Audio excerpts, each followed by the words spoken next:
Good evening. This is Ivan Hunt from IFH Synergized Solutions. I'm a relationship coach, personal development coach, as well as a public speaker, or I call public communicator. On Facebook, I put up a post from my company site that said three areas that I thought men struggled in. And the first one was communication and their forms of expression. I believe most men only talk really two acceptable forms of expression, and that's love, anger, and lust. We're really not taught any of the other emotions within that spectrum. The second thing was intimacy, and I think men really struggle with intimacy. Um, what it means, how do you obtain intimacy, and then how do you maintain it? Not with just your spouse, but with yourself. And I think that's very, very important. So you can find those two. I did a video on each one of those. You can find it either on my Facebook at IFH Synergized Solutions, or you can find it on my YouTube channel under the same name, IFH Synergized Solutions. The third one area that I thought was important as far as where men struggle is determining what roles each other are going to play within a marriage or a relationship.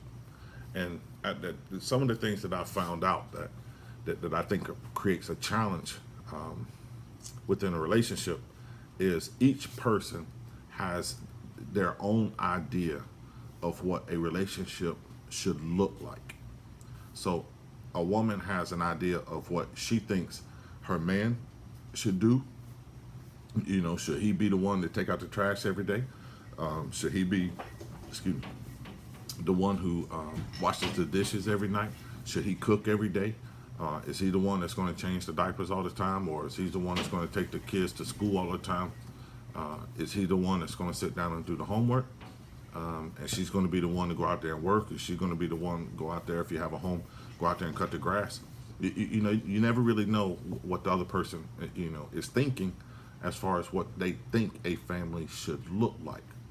Now, on the flip side of that coin, what is that man thinking?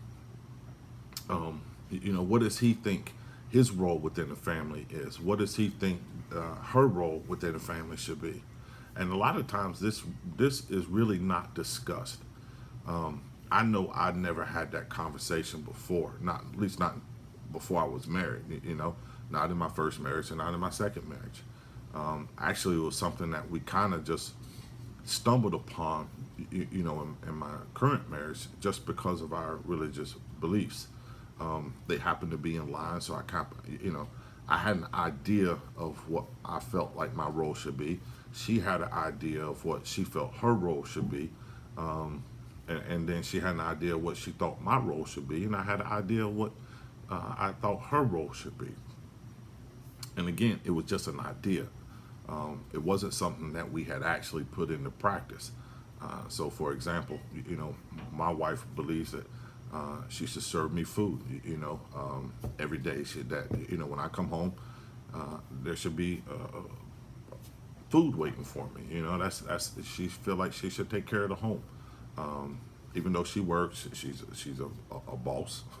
you know, she's got people reporting to her. She's no slouch. Don't get me wrong now, but yet still, she feels like she should serve me. And I had this idea of that. I should be the one fixing things around the home, or I should be out there cutting grass and so forth. Well, it's a little hard to cut grass if you stay in the condo, right? And I told her, before we got married, I said, look, if you're looking for somebody who's going to fix things, you probably want to look somewhere else. I'm really not good with my hands. I'm not a handyman. I work with my mind. I don't work too well with my hands. It just is what it is, and that's something that I've learned. So in part of trying to determine what your role is within the family, you first got to know who you are, and what you're good at and what you're not good at. And you also, and your significant other needs to know what they're good at, what they're not good at also. And once each person kind of understands their strengths and weaknesses, then you can have a conversation as far as, okay, here's what you're strong at. So one may be strong at finances. They just have this amazing ability to pay bills on time. Now, I I struggle with it sometimes. It is what it is. But I enjoy paying bills. Believe it or not, as crazy as that sounds. But my wife is excellent at it. I'm the disciplinarian. That's a role that we've agreed upon. And actually, I'm the bad cop most of the time. I'm the one who has to scream and yell and enforce our rules. And she's the good cop. She's the one they go running to. Hey, they got a problem, but they need to come talk to me. Come talk to daddy. Guess who they go to first? And guess who comes to me? My wife comes to me. So, oh, baby, I need for you to be a little, understanding. Just listen to me, and that's okay. Um, because one of the things, I think couples miss in a marriage is, yes, friendship is paramount, but they also don't look at a marriage as a business.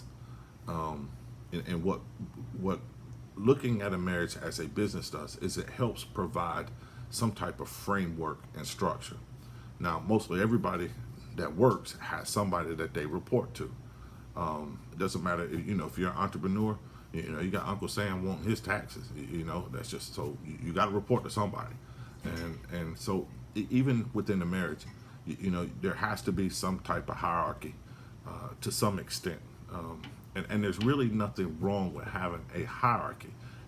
Because the person who's at the top, if you will, in this case, I'm head of household in my family, but I don't abuse it. And I think that's part of, respecting each other really comes into play, and trusting each other, and then knowing that the other person has the family's best interests whenever they make decisions. So, with me being head of household, and us, both of us, kind of having a lot of experience in corporate America, the analogies that I use, or the acronyms that I use, is sort of what I call the C-suite. You've got the CEO, who's the chief executive officer. You got the COO, who's the chief operating officer, and then you kind of got your employees, and that's your kids. You put them to work. um, but the CEO, his responsibility is that he's responsible, or he or she is responsible for everything. At the end of the day, the CEO is the one that's going to get held accountable, and understanding the power that is welded from that office has to be handled with care and understanding, and really has to be handled with wisdom. Um, you can't be emotional, you can't be brash, you can't be arrogant, or you won't be in that position for long. Because the COO in my home, happens to be my wife. And if me being a CEO, if I'm arrogant and brash and cocky, you think she won't try to fire me, or she'll leave this company? She'll leave this business and go find another business. So even though I'm the CEO, I understand that I can't function without her. I can't function without my COO. And even in corporate America, the CEO would never make a decision 99.9% of the time without consulting the COO, because the COO has the pulse of what's going on in the business. They're responsible for the day-to-day operations. And you can have a woman CEO and a man COO. I've been in corporations like that too, where the CEO was a woman and the man was a COO. So it doesn't matter, so long as you're comfortable, and your roles are clearly defined. And what that does within your home is it does just that. It provides a structure. Um, your kids have a clear understanding of who is who. It's not just so much mommy and daddy, as much as it is, okay, if we do this, we're gonna have to deal with daddy, or if we do this, we need to go to mommy, or if this comes up, we got to go to both of them. And quietly, and when I say quietly, behind closed doors, the CEO and the COO they talk. They talk about the future. They talk about what they're going to do and how they're going to do it. And you know, the CEO may sit there and say, well, how do you feel about this strategy? And the CEO may offer their opinion, and say, well, I think we should move in this direction. And at the end of the day, the CEO has to say yes or no. It's just that simple. Somebody has to say yes and somebody has to say no. And collectively, so if I, in other words, if I go against my wife's recommendation, I better have good reasons. Because I know that my role in this family is to help drive our family forward and to keep our family in line. And what I mean by in line, in harmony with each other. I have to make sure that everybody is moving in the right direction. And whatever direction I think our family should go in, she's there to support me with that. And, if she feels we should go in a certain way and I don't, then, like I said, happy wife, happy life, so I better have good reasons on why I'm making an executive decision. And I have to be confident enough to be able to handle that responsibility if it doesn't work out, and be wise enough to not say I told you so if it does work out. It's a learning curve, because sometimes I may make a decision that doesn't work and she told me to go the other way. Well, I had to learn the hard way. You're there together for a reason. But being there together, again, you have to have your roles. You have to know how to stay in your lane. And when there's not clearly defined roles, a lot of times what happens too with your kids is, they'll play both sides of you. The right hand, the left hand doesn't know what the right hand's doing, or the right hand doesn't know what the left hand's doing. But that's because the roles aren't clearly defined. They haven't been discussed. So that's the thing that I've learned so far on my journey in life, particularly in relationships and in my first failed marriage, and then this marriage, which is night and day from the first one. We've had these conversations. We've asked each other what is our image of what a family should be. She's divorced, remarried me, so we both have our different histories, that we're bringing to the present, to try to figure out how to make a better future for ourselves and for our family as a whole. And so we stay in our lane. I know what she's good at. She knows what I'm good at. I know what her weaknesses are. She knows what my weaknesses are.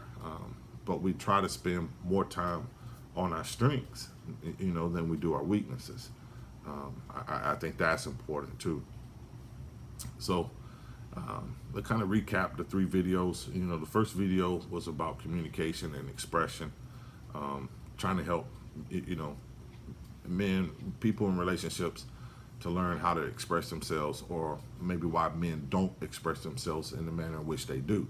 And then the second one was about intimacy, and how to develop intimacy within a relationship, how to develop intimacy with your spouse. And I think the part of intimacy a lot of times that gets left out is how to become intimate with yourself. And that's the basis of intimacy as a whole. And then this video, as you just heard, was about knowing your role and trying to offer you some suggestions on how to figure out what your roles should be within the family. And again, this is just the way my family is structured. These are the things that I've learned in my life. And it may not work exactly for you. Now, part of what I do also as a relationship coach and a personal development coach is not so much a counselor as I am, just as the word says, I'm a coach. I have been down certain roads that maybe you haven't gone down yet. I've done certain studies there is a framework to coaching, and that's what I do. You know, there is a fee for it. You know, it's not free, but that's what I do. You know, I help couples stay together for starters.